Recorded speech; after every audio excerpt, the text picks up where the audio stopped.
Amina. Amen. Tuna neno ambalo Mungu alisukuma tusimame nayo. Nous sommes porteurs d'un message venant du Seigneur. Tangu ile siku ya tatu. Depuis le mercredi. Na leo tunaendelea. Et aujourd'hui nous continuons. Bwana asifiwe. Amen. Mwezi mzima tuna mafundisho kuhusu maombi. Durant tous les mois, nous sommes en train d'être enseignés sur la prière. Tulikuwa na pasteur wa Kenya. Nous avions reçu un pasteur venu du Kenya. Alitufundisha hapa nguvu ya maombi. Il nous a enseigné la puissance de la prière. Tuliomba hapa. Nous avons prié ici. Mawiki mbele Papa Kala naye alisimama. 2 semaines durant, Papa Kala aussi s'est tenu debout. Ametufundisha kusema na kuomba kwa lugha. Il nous a enseigné prier en langue. Bwana asifiwe sana. Amen. Wakati na mimi nilitajwa nifundishe. Et lorsqu'il m'a été demandé aussi d'enseigner, nilisumbuka, nilimwambia Mungu niseme nini. J'étais troublé, j'ai demandé à Dieu de quoi est-ce que je devrais parler. Alléluia. Amen. Hiyo siku ya tatu ya wiki iliyopita, le mercredi de l'avant-dernière semaine, tulikuwa hapa jioni. Nous étions ici le soir. Tulikuwa nafundishwa hapa. On nous enseignait en ce lieu kuhusu kusema na kuomba kwa lugha. Au sujet de prier et de parler en langue. Bwana asifiwe sana. Amen. Ilikuwa neema kwangu. C'était une grâce pour moi. Mpaka na mimi nilisimamishwa hapa. On m'a demandé de me tenir debout. Niseme nini mimi nasikia. Que je dise ce que j'ai reçu. Bwana asifiwe sana. Amen. Kilichonishangaza, ce qui m'a beaucoup plus étonné, sababu mwalimu parce que l'orateur alisema hivi, il a dit ceci: utafundisha baada yangu mimi. Tu enseigneras juste après moi. Nikashangaa. J'étais étonné. Sababu gani? Pourquoi? Ya kujua mpango ya kanisa. Il n'avait pas le programme de l'église. Na aliyepanga mipango ya kanisa ni viongozi wa kanisa. Et ceux qui avaient le programme, c'était les dirigeants de l'église. Na kiongozi wa kanisa alipanga baada ya pastor Kala kufundisha ni wewe utasimama. Et le berger avait pris le programme bien avant que Papa Kala ne vienne. Il a dit, c'est toi qui enseigneras juste après moi. Et cela m'a troublé. J'ai demandé à Dieu, qu'est-ce que j'enseignerai? Amen. Amen. Dieu est bon, Dieu est fidèle. Il m'a donné la parole. Que je puisse toujours demeurer dans l'enseignement de Papa Kala. Il nous a enseigné au sujet de parler et de prier en langue.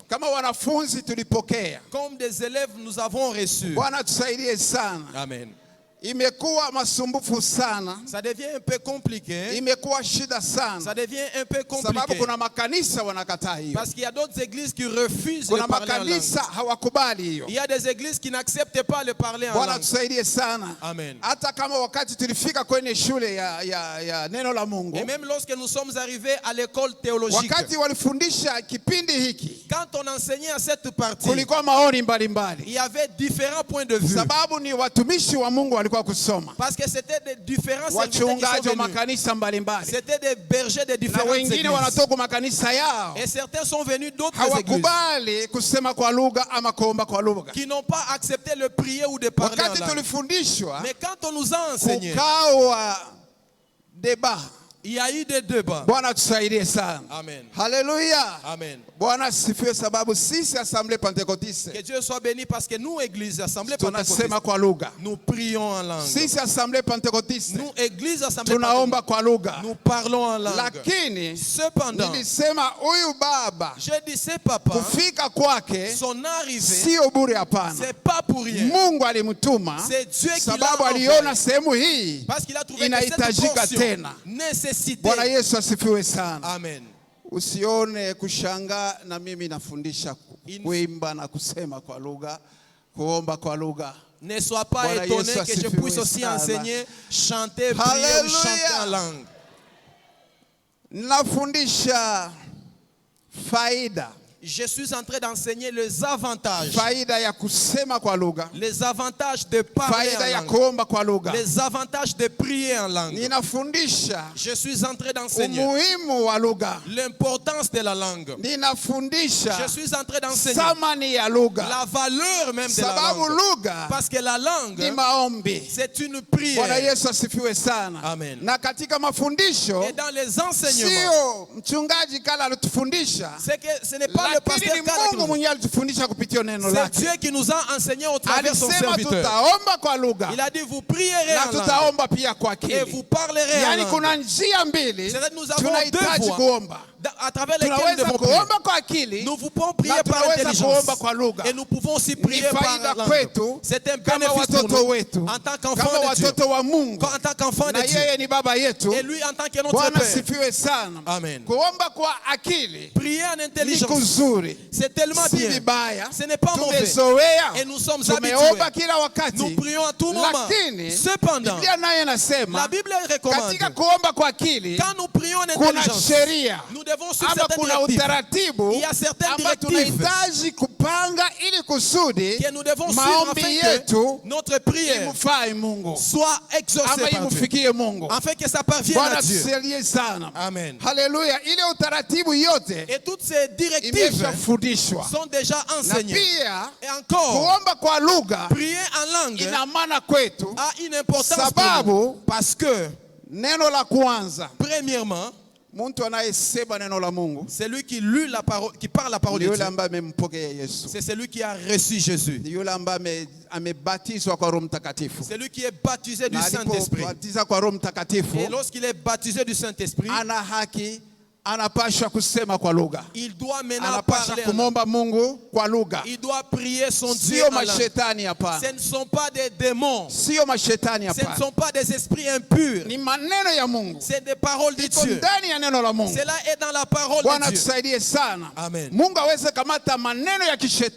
ne pourra jamais nous amener les paroles démoniaques et placer dans sa parole. Et mettre dans la Bible. Et qu'on vienne enseigner ce qui est démoniaque. Parler en langue. Ce n'est pas démoniaque. Pourquoi? Si ça pouvait être démoniaque, les diables seraient aussi en train de parler en langue. Amen. Shetani hawezi kusema kwa lugha. Le diable ne pourra jamais parler en langue. Sababu hawezi kumpokea Yesu. Parce qu'il ne pourra point recevoir Jésus. Na hawezi kubatizwa katika Roho Mtakatifu. Et il ne peut pas être enseigné. Na kama hawezi kubatizwa katika Roho Mtakatifu, et s'il ne peut pas être baptisé dans le Saint-Esprit, hana uwezo wa kutamka lugha. Il n'a pas le pouvoir de parler sababu en langue. Lugha, parce que ces langues haina sehemu yake. Ne sont pas sa portion. Les langues, ni eneo ya Mungu. C'est une dimension divine. Ni milki ya Mungu. C'est une dimension divine. Ni utawala wa Mungu. C'est un règne de Dieu. C'est là qu'il y a des langues. Wakati mtoto wa Mungu lorsqu'un enfant de Dieu parle en langue, amepanda katika eneo hilo. Il monte de dimensions. Amepanda katika milki hiyo. Il monte de dimensions. Biblia inasema katika Wakorinto wa kwanza. La Bible dit dans 1 Corinthiens. Sura 14 mstari wa pili. Le chapitre 14. Neno la Mungu linasema. La parole de Dieu déclare. Tunaposema kwa lugha. Lorsque nous parlons en langue. Hatusemi kwa wanadamu. Nous ne parlons pas aux hommes. Lakini tunasema. Mais nous parlons kwa Mungu. À Dieu. Amen. Amen. Alléluia. Amen. Nilishapita. Je suis déjà passé par là. Nilifundisha sababu mbili siku ya tatu. J'ai donné deux avantages le mercredi. Siku ya ine nilifundisha tena mbili. Le jeudi, j'ai donné deux autres avantages de parler en langue. Siku ya tano nilifundisha mbili tena. Le vendredi, j'ai encore donné deux autres. Na leo naendelea. Et aujourd'hui, je poursuis. Bwana atusaidie sana. Amen. Basi tubebe Biblia zetu tusome. Nous allons prendre nos Bibles et nous allons lire. Tusome katika kitabu kia Yuda. Nous sommes dans le livre de Jude. Mstari wa 20. Le 20e chapitre. Mstari wa 20. Yuda. Aina na sura. Jude chapitre 1 verset 20. Pour vous, bien-aimés, vous édifiant vous-même sur votre très sainte foi et priant par le Saint-Esprit, maintenez-vous dans l'amour de Dieu en attendant la miséricorde de notre Seigneur Jésus-Christ par la vie éternelle. Amen. Alléluia. Yuda inasema wazi. Jude est clair. Tunaposema kwa lugha, lorsque nous parlons en langue, sababu wakati tunasema kwa lugha, parce que quand nous sommes en train de parler en langue, tunaomba pia kwa lugha. Nous prions également en langue. Bwana tusaidie sana. Amen. Maana hiyo siku ya Pentecoste, ce jour-là de la Pentecôte, ndio siku ya kwanza, c'était le premier jour usemi wa lugha ulitokea, que les langues ont apparu. Ile siku wanafunzi walikuwa pamoja, et ce jour-là les disciples étaient walikuwa réunis 120. Ils étaient plus. Mama yake ya Yesu alikuwa, et la maman de Jésus était là. Ndugu zake Yesu walikuwa na mitume wote. Les disciples ensemble avec le frère de Jésus. Inasema walikuwa na ngoja ahadi ya Roho Mtakatifu. La Bible dit qu'ils attendaient la promesse sababu du Saint-Esprit. Parce que c'était le Seigneur qui leur a promis. Il leur avait dit, nikienda, lorsque je m'enverrai, je vous enverrai les consolateurs. Et si je ne m'en vais pas, il n'ira pas non plus. Il est avantageux que je m'en aille, afin qu'il vienne vers vous. Il est monté 10 jours après. Parce qu'ils étaient déjà disposés dans la chambre haute, en priant Dieu, en attendant la promesse du Seigneur. Dieu qui est fidèle, il va envoyer son Esprit Saint. Alléluia. Amen. La Bible dit que l'Esprit s'est descendu sur eux. Alléluia. Amen. Il était au-dessus. Il était au ciel. Quand Jésus est arrivé, il lui dit, Saint-Esprit, comme moi je viens d'arriver, moi je dois m'asseoir avec le Père. Maintenant toi, descends. Descends. Ne va nulle part ailleurs. Va à Jérusalem. Dans la chambre haute. Il y a mes enfants qui sont là. Ils attendent. Ils attendent ton soutien. Ils ont besoin de ton appui. La Bible déclare, ces jours-là, ça a été un grand étonnement. Ça a été une grande surprise dans toute Jérusalem. Lorsque le Saint-Esprit survint, lorsqu'il est survenu, la Bible dit qu'ils étaient remplis du Saint-Esprit. Et s'ils étaient remplis du Saint-Esprit, ils se mirent à parler en langue. Amen. Ceux qui ne pouvaient pas bien le faire avant, ceux qui ne leur avaient pas été enseignés, Jésus ne leur avait pas enseigné comment ils devaient parler en langue. La Bible dit lorsque le Saint-Esprit vint sur eux, ils étaient remplis du Saint-Esprit. Ils ouvrirent leurs bouches et ils parlèrent en langue. D'autres langues, des langues qu'ils ne connaissaient même pas. Ils se mirent à parler en d'autres langues. C'était la toute première fois que le Saint-Esprit de dire à l'homme d'ouvrir sa bouche et de parler en langue. Amen. Alléluia. Amen. Dans Jude, que nous venons de lire, parler en langue édifie notre propre foi. Lorsque nous parlons par l'Esprit, ça c'était notre avantage que nous recevons. Quand nous prions en langue, nous avons le bénéfice. Lorsque nous sommes habitués à prier en langue, notre foi s'édifie d'elle-même. Alléluia. Amen. Je ne sais pas quel jour où j'avais enseigné. J'avais dit lorsque nous parlons en langue, lorsque tu parles en langue, nous nous édifions nous-mêmes. Nous savons lorsque nous nous édifions nous-mêmes, cela consiste à l'édifice. Cela consiste à un édifice. Un édifice commence par la fondation. Et sur cet édifice, on rajoute jusqu'à ce que l'édifice soit accompli. Et cela commence de la fondation jusqu'à la toiture. C'est ce que dit la Bible. Dans 1 Corinthiens, 4. Le chapitre 14 verset 4. Ça c'est notre propre édification.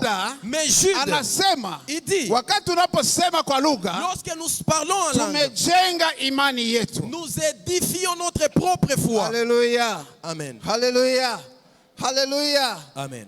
Warumi 10:17. Romains 10:17. Anasema, il est dit, imani uja, la foi vient kwa kusikia neno lake. De ce qu'on entend de sa parole. Bwana tusaidie sana. Amen. Haleluya. Amen. Na imani, et la foi, imani ni nini? Qu'est-ce que signifie la foi? Imani, la foi, ni kuwa na tumaini. C'est avoir l'espérance qu'il y a des choses que nous ne voyons pas, qui ne sont pas visibles. Lakini wewe una matumaini. Mais toi tu as l'espérance que ces choses sont. Bwana Yesu asifiwe sana. Amen. C'est ça la foi. Lakini Biblia nasema, mais la Bible dit, tunapata imani ama ni imani yetu imetokea sababu tumesikia neno la Mungu. Notre foi est parce que nous écoutons la parole de Dieu. Yuda nasema, mais écoutez ce que dit Jude. Wakati unazoea kusema kwa lugha, lorsque tu t'habitues à parler en langue, ta foi imejengeka, est en train d'être affermie. Elle est en train d'être édifiée. Elle commence à s'affermir. Elle commence à devenir ferme. Et lorsque la foi devient ferme, tu ne pourras jamais être chancelé de n'importe quelle vague. Amen. Et c'est ça la faiblesse des plusieurs chrétiens. Parce que la foi que nous avons, mais la foi est faible. La Bible dit, nous sommes devenus comme quelque chose qui est ballotté dans le air. Mais lorsque la foi est bâtie, la foi sera ferme. Elle sera ferme. Et si elle sera ferme, la foi ne sera jamais chancelée. Que ce soit les obstacles, que ce soit les souffrances, que ce soit les combats, que ce soit les maladies, que ce soit la pauvreté. Mais toi, ta foi, comme elle est édifiée, elle ne pourra jamais chanceler. Alléluia. Amen. Hallelujah. Amen. Tuna haja kusema kwa lugha. Nous devons parler en langue. Unajua lugha, vous savez les langues, inatupa faida kubwa. Nous donne plusieurs avantages. Kama kusema kwa akili, kuomba kwa akili. Si tu te mets à prier par ton intelligence. Tumepata shida sababu kuomba kwa akili kuna mipaka. Nous sommes souvent heurtés à des difficultés parce que akili yetu ina mipaka. Notre intelligence est limitée. Kuomba kwa lugha, mais quand nous prions en langue, hakuna mipaka. Nous sommes sans limite. Unaweza kusema, tu peux parler, unaweza kuomba, tu peux prier. Bwana tusaidie sana. Amen. Ni nani anaomba? C'est qui prie? Sio wewe unaomba. Ce n'est pas toi qui prie. Mtakatifu aliye ndani yako, ni yeye anaomba. C'est celui-là qui Bwana sifiwe sana. Amen. Hata kama wewe usikie ile ambayo unaomba, et bien que toi-même tu n'as pas conscience de ce que tu dis, ce n'est pas ta dimension. C'est une dimension divine. Lorsque tu pries en langue, ton intelligence est stérile. Ton intelligence est stérile. C'est lui qui intercède, c'est l'esprit. Et si c'est l'esprit qui intercède, il prie dans sa propre langue. Et cet esprit, et c'est celui-là qui connaît ta véritable requête. Parce que c'est lui-là qui te connaît plus que toi-même. Saint-Esprit te connaît mieux. Amen. Mais si tu peux laisser cet esprit d'intercéder à ta faveur, lui connaît ta pensée. Et s'il connaît la pensée de Dieu, il connaît ta requête. Il peut prendre ta requête. Il dit à Dieu, ton enfant nécessite ça. Nécessite. Toi, tu es seulement tranquille. Tu ne connais même pas ce que tu as demandé. Toi, tu as été seulement envoyé. Tu as été envoyé. C'est l'esprit qui est en toi. C'est celui qui a utilisé ta bouche. C'est lui qui a utilisé ta langue. C'est lui qui a utilisé tes mots. Afin que la voix sorte. Mais ce n'est pas toi qui as parlé. C'est celui-là qui est en toi qui a parlé. Alléluia. Amen. Alléluia. Amen. Alléluia. Amen. Imani uwa imara. La foi. kwa kuomba lugha. La foi vient lorsque nous parlons aussi en langue. Bwana tusaidie sana. Amen. Hallelujah. Amen. Hii ni faida ambayo tumeipata. C'est un avantage que nous recevons. Bwana tusaidie sana. Amen. Nilieleza siku ya 4. J'ai expliqué le jeudi. Unaweza kuwa mgonjwa. Tu peux être malade. Unaweza kuwa mgonjwa. Tu peux être malade. Na magonjwa unahitaji msaada wa Mungu. Et de cette maladie, tu nécessites l'appui de Dieu. Unaingia mnyumba unaanza kuomba. Tu entres dans ta maison en train de prier. Baba, Père, mimi niko mgonjwa. je suis malade. Huko naomba ni kwa akili. Ça c'est par ton Mimi intelligence. niko mgonjwa. Je suis malade. Nasumbuka na hii magonjwa. Je suis troublé par cette maladie. Nahitaji sina pesa. Je n'ai pas d'argent. Nahitaji pesa. J'ai besoin d'argent Ya mimi kwenda kufuata matunzo. pour me faire soigner. Nahitaji pesa. Je nécessite l'argent. Wanasema magonjwa mpaka Burundi. Parce que cette maladie, il faut Kule que ndio je puisse aller me utasaidiwa. consulter à Bujumbura. Unipe pesa niende Burundi. Donne-moi l'argent, fait que je Maombi puisse me yako mule. consulter. C'est Unaomba unasema Bwana. Wanasema hii magonjwa que cette maladie haitawezekana hapa Afrika. n'est pas possible Unipe ici en Afrique. pesa niende India. Je nécessite aller en Kule Inde. watanitunza Et là, sababu on me kuko wadaktari wakubwa. Parce qu'il y a des Hiyo ndio spécialistes. maombi yako. C'est là est ta Unaomba prière. kwa akili. Tu pries par Unamwambia intelligence. Mungu, Tu dis à Dieu, unipe pesa. donne-moi l'argent. Nifanye safari niende nikatunzwe. Que je fasse le voyage pour me faire Bwana soigner. tusaidie sana. Amen. Hallelujah. Amen. Hiyo maombi haina kamili. Cette prière n'est pas ferme. Akili yako liomba, Ta prière qui est lakini appelée, hiyo maombi haina kamili. mais ta prière n'est pas ferme. Lakini ungeomba kwa lugha. Si tu pouvais prier en langue, Ungeomba kwa lugha. si tu pouvais prier en langue, Lugha anajua kumgonjwa. les langues savent, l'esprit sait que tu es malade. Lugha anajua Les kumgonjwa. langues savent que tu es malade. Yeye Lui là, angemwambia Mungu mupe pesa. pouvait dire à Dieu, ne lui donne pas Lugha l'argent. angemwambia Mungu, Il pouvait dire à Dieu, Mungu Dieu, umuponye huyo mtu. Père, guéris cet Sababu enfant. hitaji yake Parce que sa sio requête, pesa. ce n'est pas l'argent. Hitaji yake Sa requête, ni c'est kuponywa. la Ni guérison. magonjwa C'est maladie. anahitaji kuponywa. Nécessite une Ona guérison. faida ya kusema kwa lugha. Regarde le bien fondé de parler en langue. Haleluya. Amen. Wakati unajua unaye Mungu, Lorsque tu es sûr que tu as Dieu, magonjwa que ce soit la ama maladie, shida yoyote n'importe quelle autre difficulté, haitakusumbua ne pourra sababu point te unajua troubler. ninaye Mungu. Parce que tu sais que tu as Dieu. Nitasema na Mungu, Et ce qui est dit par Dieu, atasikia,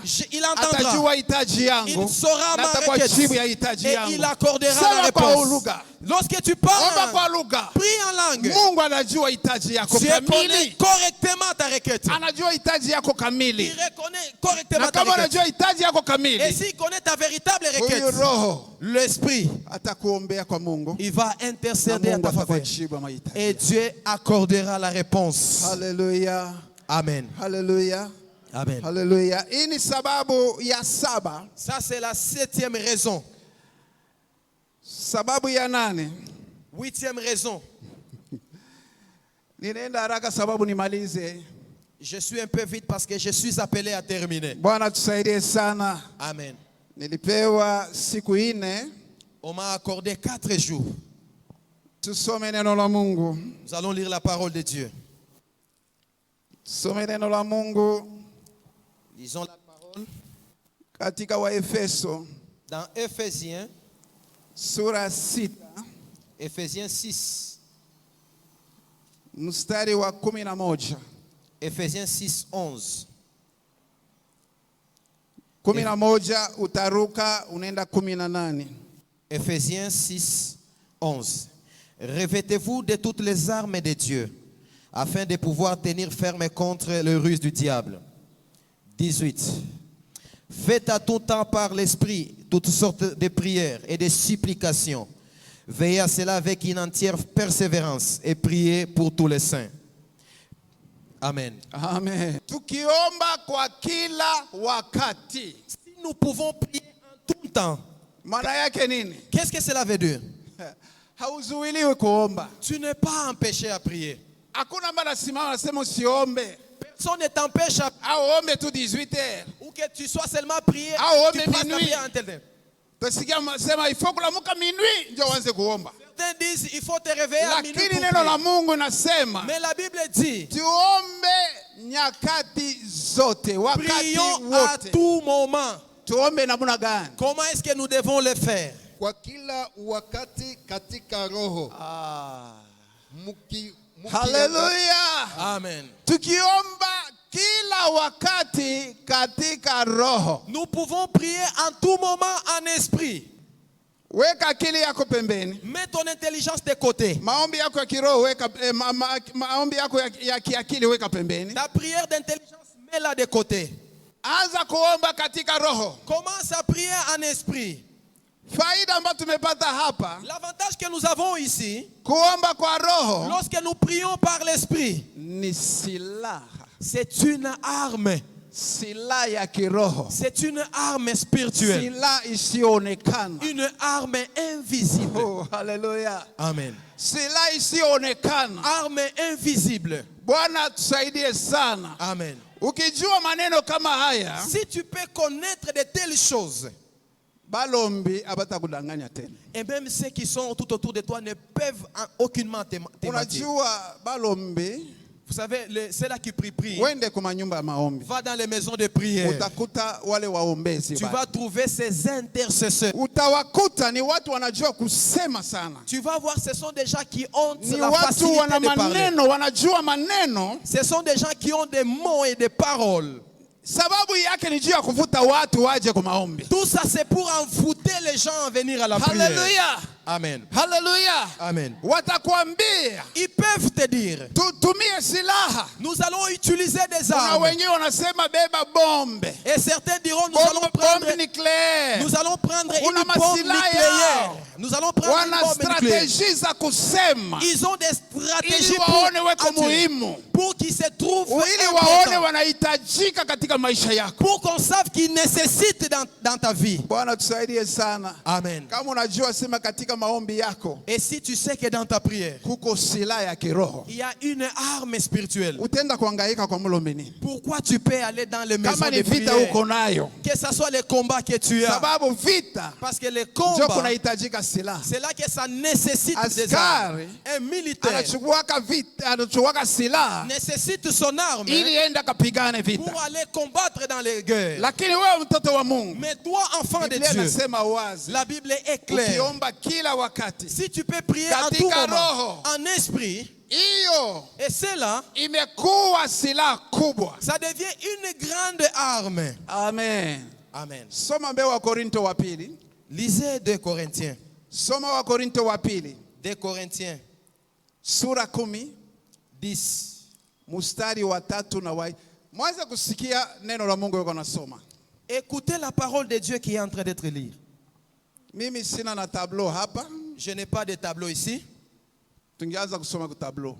On pouvait peut-être écrire et nous lisons. Je ne suis pas un enseignant. Je ne suis pas un enseignant ce matin. Nous allons lire 2 Corinthiens. Chapitre 10.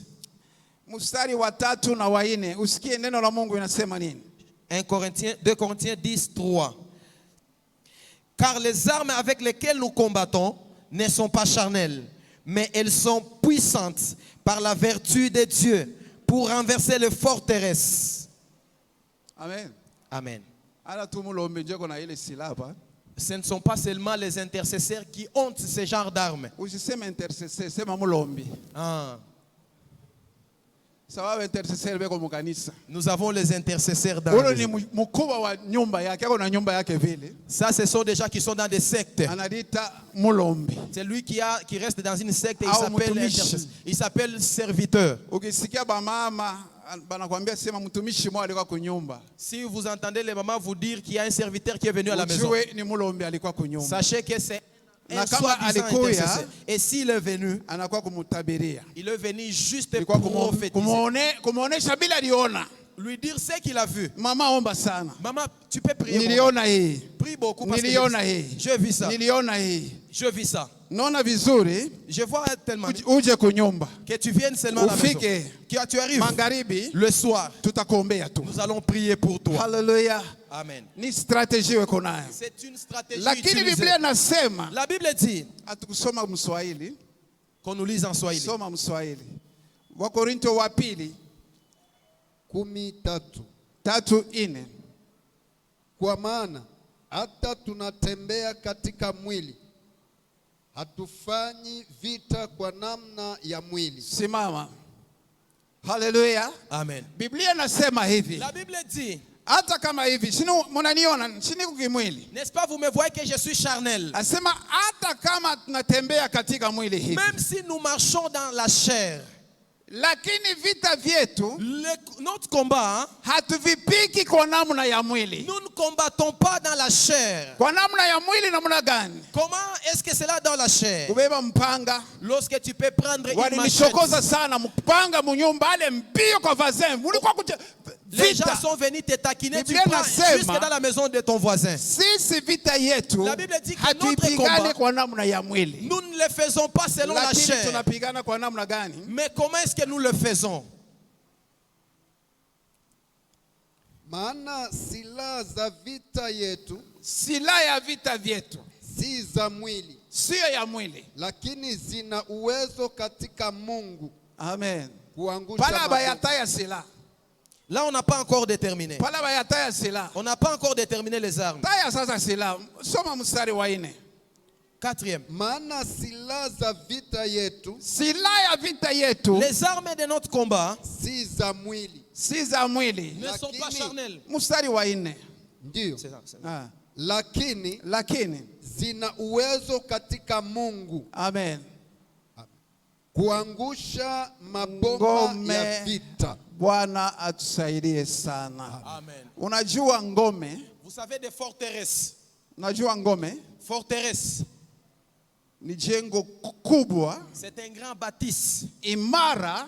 Qui est ferme. Ilijengwa. Qui a été bâti. Ili kulinda watu ndani. Afin de protéger les gens qui sont dedans. Hallelujah. Amen. Asema silaha yetu tunayo. On dit les armes que nous avons. Njoo ile wa Efeso 6. C'est ce que Ephésiens 6.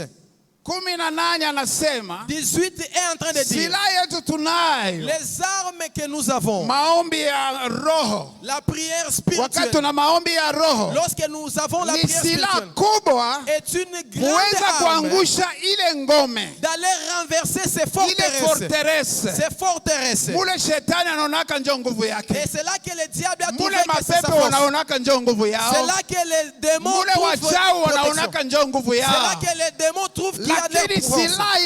Mais notre arme ont une vertu de renverser ces forteresses. Et si ça peut renverser ces forteresses, ceux qui sont dedans, ils vont être dispersés. Car il est écrit, combattez contre les diables et il fuira loin de vous. Il fuira loin de vous. Fuir du diable, c'est disparaître. Amen. Hallelujah. Amen. Utaweza, tu peux, kama unaomba kwa lugha, lorsque tu pries en langue, ukisema kwa lugha, lorsque tu parles en langue, c'est une grande arme. Le diable n'a pas de pouvoir. Les sorciers les démons, ils vont s'enfuir d'eux-mêmes. Amen. Notre arme sont détaillées dans Ephésiens. Ephésiens 6. Qu'est-ce qu'il est dit? Nous avons déjà lu. Notre première arme, c'est la vérité. C'est la deuxième, c'est la justice. Nous devons être des gens justes. Nous devons être des gens de vérité. Et nous devons savoir marcher sur ces voies. La foi est une aussi arme. Nous devons être sauvés. Et nous devons avoir la parole de Dieu. Ça, ce sont des armes. Alléluia. Lakini wa Efeso 6:18 Ephésiens 6:18 inasema kuomba kwa roho. Il dit de prier par l'esprit. Kuomba kwa roho nyakati zote. Prier en esprit en tout temps.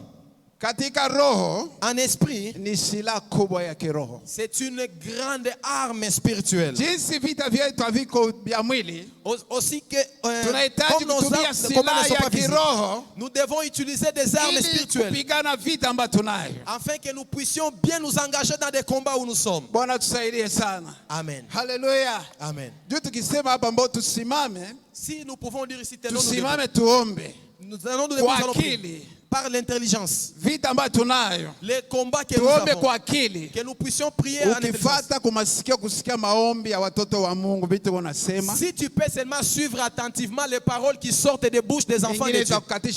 Cela peut même te désespérer. Ingine utasema eske na Mungu akonasikia? À un certain moment, tu peux te poser la question, est-ce que Dieu est en train d'écouter? Lakini Mungu mwaminifu. Mais Dieu qui est fidèle. Mungu mwema. Un Dieu merveilleux. Wakati tu katika vita. Il sait lorsque nous sommes en combat. Tunahitaji kushinda vita hiyo. Nous devons vaincre ces combats. Mlango. Il nous a frayé une voie. Afin que ukiomba kwa roho. Lorsque tu pries en langue. Ukiomba kwa roho. Lorsque tu pries en esprit. L'esprit qui est en toi. Vita unayo. Connaît tous les combats qui sont en toi. Il peut parler à toi. Il peut utiliser ta voix. Et Dieu au ciel écoute ta prière. Et il peut écouter sur son trône. Dieu dit, les combats ne sont pas pour vous. Ce sont mes combats. Qu'est-ce que cela veut dire?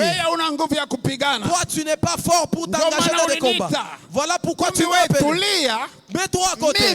Moi-même, je m'élèverai et je combattrai pour vous. Et je vous donnerai la victoire. Amen. Amen. Alléluia. Amen. Moïse dit aux enfants d'Israël, lorsqu'ils quittent l'Égypte, ils traversent la mer Rouge. Derrière, il y a des Égyptiens qui les poursuivent.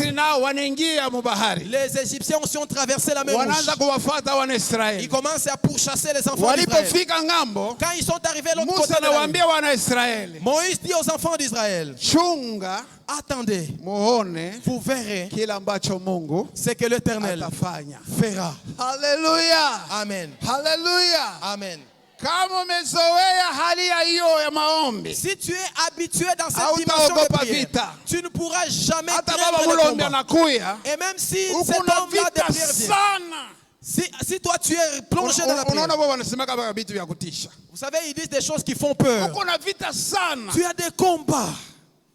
Tes enfants sont beaucoup combattus. Ce sont des grands combats. Il faut que tu viennes qu'on te soutienne dans la prière. Ces combats sont pour toi. Mais comment celui-là peut t'aider? Il ne peut pas t'aider. Les combats sont pour toi. Celui-là ne peut pas t'aider. Celui qui peut t'aider, c'est Dieu. Il faut que tu dises à Dieu, les combats que j'ai, celles je ne saurais pas. Mais toi tu peux. Ainsi, il viendra. Il combattra pour toi. Il ne prendra pas cette victoire. Il combattra pour toi. Et il prend la victoire. Il ne pourra pas monter avec ça. Il prendra la victoire. Et il te la donnera. Prends la victoire. Et tu verras que tes ennemis seront en train de t'observer. Nous pensions que tu es de certaines. Nous pensions que l'année ne pouvait pas terminer. Nous pensions qu'il ne pouvait pas prospérer. Nous pensions qu'il allait mourir. On te voit en train de marcher. Tu commences même à prier en langue, à chanter en langue. Tu commences même à chanter en langue.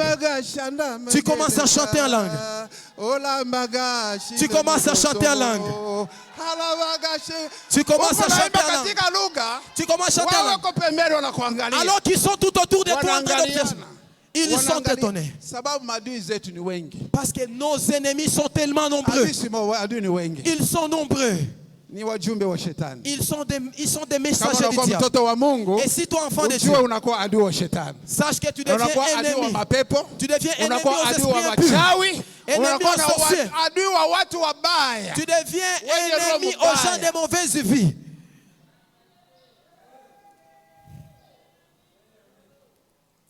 Bwana asifiwe. Amen.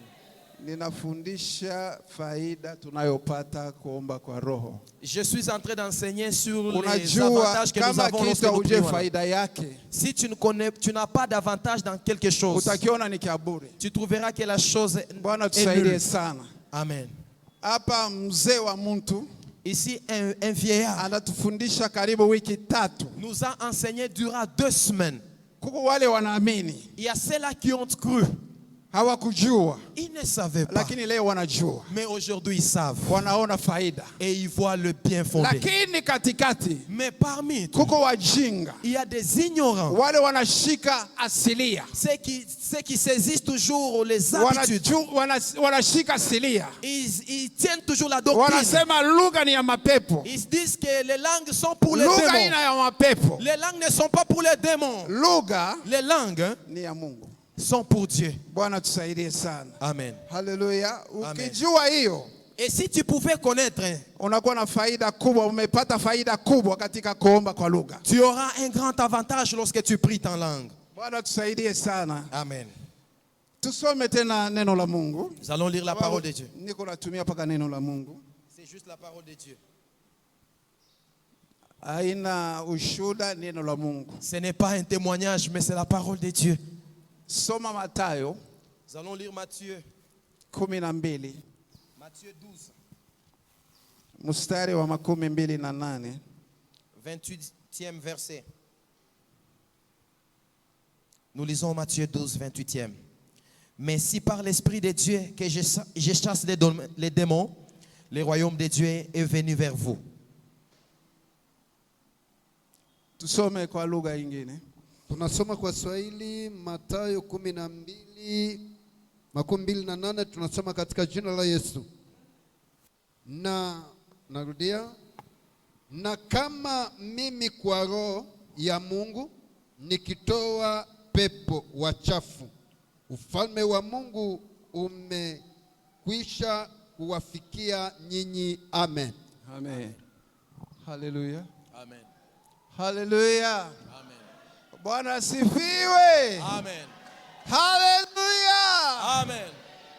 Yesu ndio anasema maneno haya. Ici c'est le Seigneur Jésus qui est en train de dire.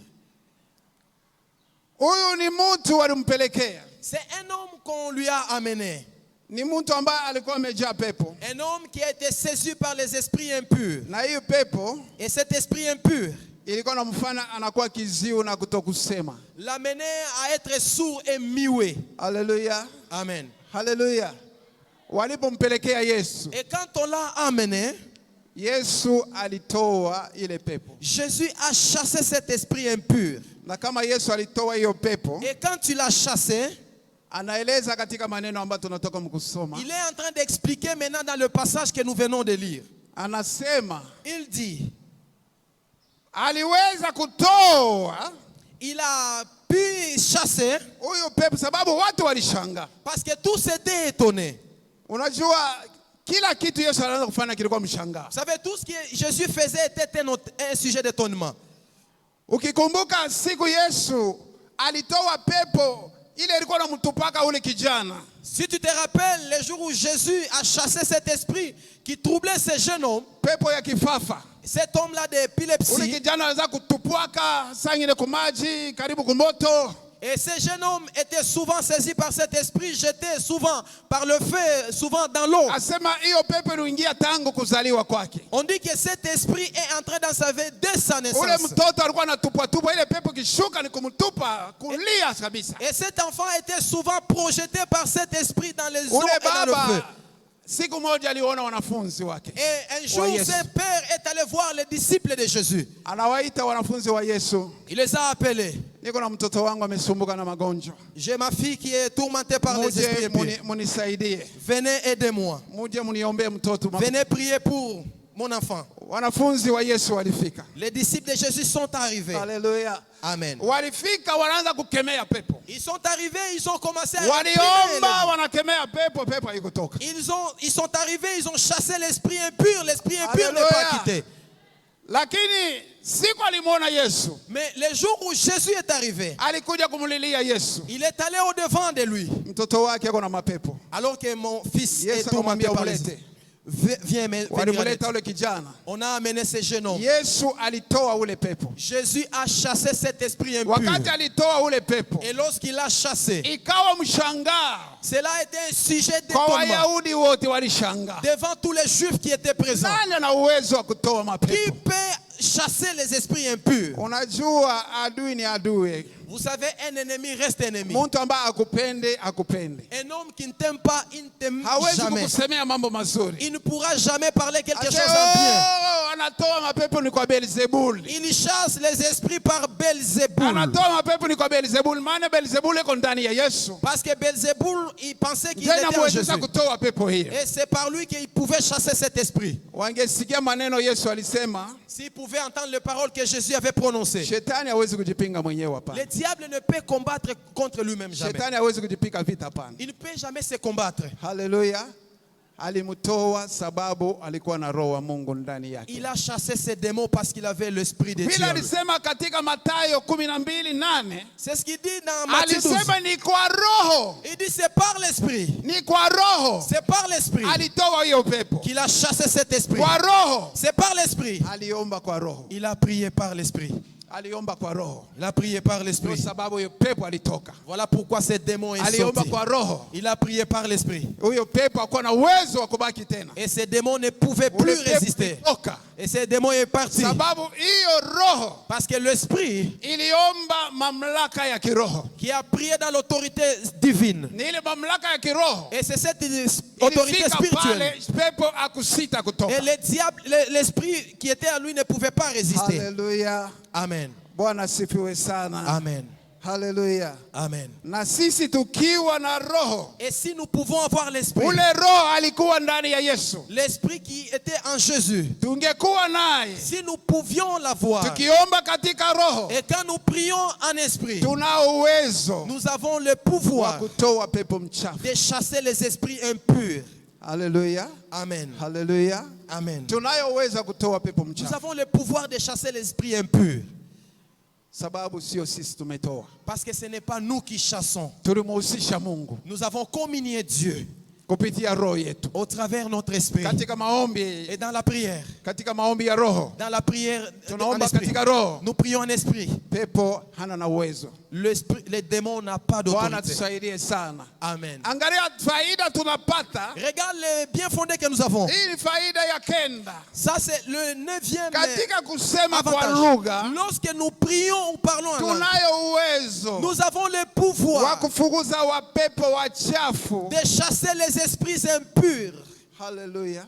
Amen. Tunayo uwezo. Nous avons le pouvoir. Amen. Amen. Wasikudanganya sema ukisema kwa lugha.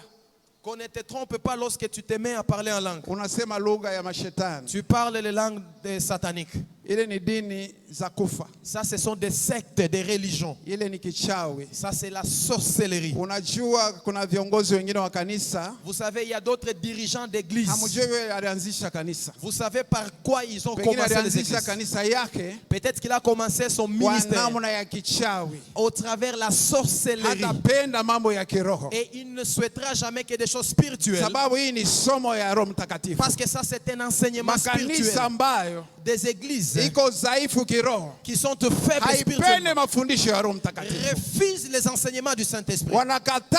Ils refusent. Parce que si l'esprit peut se manifester, il peut révéler tout ce qu'ils font. Ils peuvent révéler leur sorcellerie. Ils peuvent révéler tout ce qu'ils font.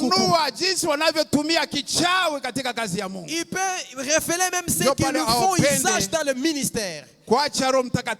Voilà pourquoi ils ne veulent pas que le Saint-Esprit puisse se révéler dans l'esprit. Amen. Alléluia. Amen. Ici nous voulons que l'esprit qu'il soit le conducteur, qu'il soit le dirigeant ici. Parce que s'il peut régner ici, il va nous conduire dans la volonté de Dieu. Nous verrons la bonté et la fidélité de Dieu. Nous vivrons la puissance de Dieu. Parce que l'esprit est là. Amen. Alléluia. Amen. Je vais terminer. Nous allons lire. Nous allons lire les derniers passages. Nous allons lire Jean. Jean 4. Makumi mbili na tatu na makumi mbili na nne. Jean 4, 23, 24. Jean 4, 23. Mais l'heure vient, elle est déjà venue, où les vrais adorateurs adoreront le Père en esprit adoreront le Père en esprit et en vérité, car ce sont ceux-là les adorateurs que le Père demande. 24. Dieu est esprit, et il faut que ceux qui l'adorent en esprit et en vérité. Amen. Amen. 4:2 tunasoma katika jina la Yesu. Lakini saa inakuja, Saa inashafika, imekuwa hata sasa, wakati waabudu wa kweli watakapoabudu Baba katika roho na kweli, kwa sababu Baba anatafuta watu kama hao wamwabuduo. Amen. Amen. Unasoma na ya 4. Mungu ni roho, nao wenye kumwabudu sharti wamwabudu katika roho na kweli. Hallelujah. Amen. Mungu ni roho. Dieu est esprit. Anataka watakao mwabudu wamwabudu katika roho na kweli. Et en vérité. Amen. Amen. Faida ya 10. Le 10e avantage. Waabudu halisi. Le véritable adorateur. Ni wale wanaoabudu Bwana katika roho. Ce sont ceux-là qui adorent le Père en esprit. Amen. Waabudu wa kweli. Le véritable adorateur. Ama waabudu halisi. Ou les vrais adorateurs. Ni wale wanamwabudu Mungu katika roho. Ce sont ceux-là qui adorent Père en esprit. Nini watamwabudu Mungu katika roho? Pourquoi ils vont adorer Dieu en esprit? Sababu Mungu hana na mwili. Parce que Dieu n'a pas de chair. Lazima wamwabudu katika roho. Il faut qu'il adore en esprit. Wakati waabudu halisi, lorsque le vrai adorateur wanamwabudu Mungu, adore le Dieu, et leurs adorations inapata kibali mbele ya Mungu, seront acceptées devant Dieu le Père. Amen. Amen. Unajua tuko naabudu wengine, maabudu haifikake kwa Mungu. Le plus souvent notre adoration ne parvient pas devant Dieu. Il y a d'autres adorations que nous faisons qui ne parviennent pas à Dieu.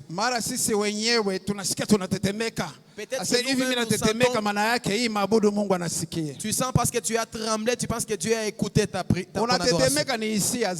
Tu as tremblé par tes propres sentiments. Les gens pensent que le Saint-Esprit est une émotion. Émotion est émotion. Esprit est esprit. Hisia yako naweza kufasa hapa hii mwimbo inanibariki sana, unaabudu sana, sema Mungu yuko pale. Ton émotion ou ton sentiment peut te dire que ça le Saint-Esprit. Ça c'est ton propre sentiment. Mungu, mais Dieu anawahitaji waabudu halisi. A besoin de vrais adorateurs. Wewe mtoto wa Mungu. Et toi enfant de Dieu, ujue kumwabudu. Que tu saches l'adorer. Anataka wewe mtoto wa Mungu. Il veut que toi son fils. Unapomwabudu Mungu, lorsque tu l'adores, Mungu anatikisika kwa enzi. Et Dieu bouge unapomwabudu Mungu, lorsque tu adores Dieu, Mungu anakuona. Dieu te voit. Wakati Mungu anakuona, et quand il te voit, anaona shida zako, il voit ton problème, anaona matatizo yako, il voit tes problèmes, anaona vita vyako, il voit tes combats, sababu amekuona, parce qu'il t'a vu, umemshutua, tu l'as touché. Anasema ni nani huyu? Il dit qui est celui-ci? Qui est celui-ci? C'est Gustave. C'est Gustave. Wakati ananiona, et quand tu me vois, anaangalia pembeni yangu, il voit moi. Nini anatafuta? Il a besoin de quoi? Il nécessite de quoi? Bila maombi, sans aucune autre intercession. Et tu vois que l'exaucement est là. Pourquoi? Unajua kumwabudu Mungu. Tu sais adorer Dieu. Et la Bible dit, les vrais adorateurs adoreront Dieu en esprit et en vérité qui est en eux. Alléluia. Amen. Alléluia. Amen. Pourquoi tu peux craindre de prier en langue? Pourquoi tu peux refuser de prier en langue? Quel type d'enseignement as-tu reçu? Est-ce qu'on t'a fait lire la Bible? Parce que la Bible, c'est notre conducteur. C'est la parole de Dieu même. C'est Jésus. La parole de Dieu. Ainsi dit la parole de Dieu. C'est Jésus qui dit. Et si Dieu peut dire, nous devons obéir. Nous sommes appelés à obéir. Nous devons savoir les raisons ou l'importance de prier en langue. Et cela nous aidera. Et cela nous aidera. Amen. Parce qu'il est écrit, vous n'obtenez pas, vous ne recevez pas, parce que vous ne priez pas. Il dit encore, vous ne recevez pas parce que vous priez mal. Alors que toi tu as prié par ton intelligence. Tu as utilisé tes propres mots. Tu as utilisé tes propres vocabulaires. Tu as utilisé ta propre intelligence. Et tu pries Dieu, Dieu n'écoute pas. Dieu te donne une autre voie facile. Prie à travers les langues. Les langues connaissent profondément ta pensée. Et comme elles connaissent ta pensée, cet esprit connaît ta requête et connaît aussi tes pensées. Amen. Hallelujah. Amen. C'est bénéfique pour nous. Amen. L'évêque a dit le mercredi, les jours où j'ai commencé ces enseignements, à la fin de mon enseignement, il a dit ceci. Nous sommes les enfants spirituels. Et si nous sommes spirituels, nous devons parler par l'esprit. Nous devons prier par l'esprit. Nous devons prophétiser. Parce qu'il est écrit dans la parole de Dieu. La parole de Dieu dit, la prière spirituelle amène enfant de Dieu. Fait qu'enfant de Dieu. Mais la prophétie a bâti l'église. Hallelujah. Amen. Hallelujah. Amen. Tunataka tujengeke sisi wenyewe. Nous avons besoin d'être édifiés nous-mêmes. Spirituellement que nous soyons édifiés. Tunataka kanisa pia. Nous voudrions que l'église soit édifiée. Et l'évêque a dit, Assemblée pentecôtiste. Isiwe tena ya zamani. Nous ne devons plus être comme avant. Que nous devenions modernes. Que nous devenions modernes. Tumwachie Roho Mtakatifu. Laissons au Saint-Esprit qu'il agisse en ce lieu. Nous verrons la bénédiction. Nous verrons les prospérités. Et nous verrons des bonnes choses. Parce que la Bible dit, Dieu dit, les projets que j'ai pour vous, ce ne sont pas les projets mauvais, mais les projets qu'il a pour nous, ce sont des bons projets. Dieu ne veut pas que nous soyons des gens qui se lamentent. Il ne veut pas que nous soyons des demandeurs. Il ne veut pas que nous soyons des gens qui sont en train de plénicher. Il veut que nous soyons envergés par notre visage. Vous savez, lorsque tu as un visage plaintif, des visages plaintifs. Qui connaît un visage plaintif? Pasteur Mike. Un visage plaintif. Qu'est-ce que signifie un visage plaintif? Alléluia. Ni lugha ile baba. C'est une langue. Uso ya kununa. Un visage stressant. Ni uso ya kila mtu anakuangalia sasa huyu bwana ana problème. Quiconque te verra, tu trouves également que tu as des problèmes. Quand tu vas, on sait lire que tu as des problèmes. On sait que la sœur a des problèmes. Regarde même son visage. Quand tu pleures. Non. Non. Si tu trouves ton enfant à la maison, tu viens du travail, tu trouves ton enfant. Est-ce qu'on t'a frappé? Qu'est-ce qui ne va pas? Tu es mère. C'est toi qui es un être humain. Tu te mets en peine de voir ton... Mais à plus fort que Dieu qui est au ciel. Il va te voir en train de sourire. Il va te voir en train de sourire. Il va te voir en train de te réjouir. Bien que tu n'as pas de vêtements, Dieu veut que la joie soit pour toi. Bien que je n'ai pas de quoi manger, Dieu veut voir la joie à moi. Bien que je n'ai pas d'argent, il veut voir la joie à moi. Amen. Alléluia. Amen. Simama tutaomba kwa lugha. Tenons-nous, nous allons prier en langue. Mungu akubariki mama. Que Dieu te bénisse maman. Mungu akubariki mama. Tusimame tuombe kwa lugha. Tenons-nous debout, nous allons prier. Alléluia. Nous allons prier en langue. Nous allons m'entretenir. Nous avons dit que la puissance des langues, c'est nous avons une arme spirituelle. C'est une grande arme. Toi, tu as des combats. Si les gens se sont soulevés contre toi, les gens te combattent. Prends des armes.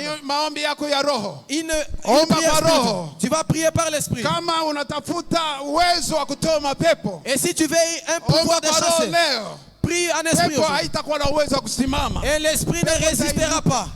Nous avons davantage à prier en langue. Tenons-nous debout.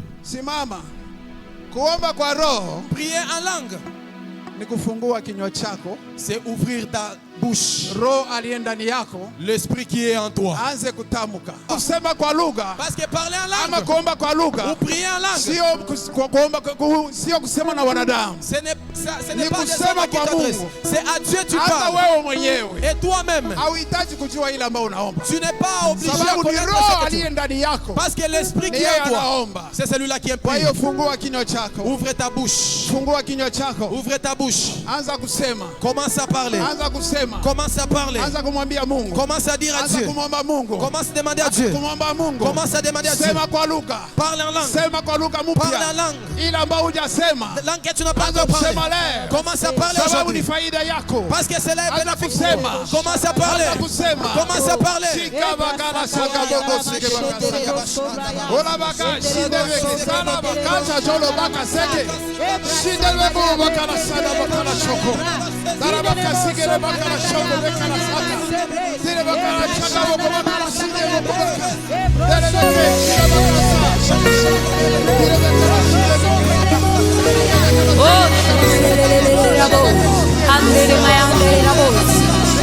There is a God who hears all our prayers. Yes, there is a God who answers. There is a God in heaven who hears all of our prayers. Oh, there is a God in heaven who answers all of our prayers. Whenever we pray, He hears and He answers. Whenever we pray, He hears all of our prayers. Yes, He hears. He sees all that is hidden in secret. He hears you when you call. Keep calling Him, He will answer you. Oh, hallelujah. You call.